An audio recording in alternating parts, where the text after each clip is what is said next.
Let me show you some updates I did to my Airbnb. So here I had 2 chairs in the entrance that were kind of just filling up space. I put them down in the basement, made a little chest area. I still felt like there was something missing. I didn't really like the decor. And then I did purchase a gold mirror, which is so beautiful, which I still would really like to paint the back wall green so that it kind of pops out. So that's still on the to-do list. Then I had this large painting. I might get a little bit of hate on this, but it just wasn't going with my theme of my Airbnb, which is like Western green theme. So it was like a very beachy theme. I had a lot of greenery, and I just said, let me just get my glue gun and make some magic happen. And that's what I did. I would have loved to have like an actual full wall of greenery, but this will do. I feel like it makes the space look a little more live.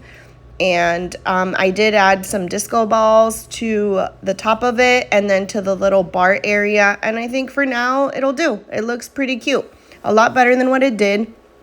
Definitely the basement still needs some touch-ups, but for now, I think it looks so much better than what it did.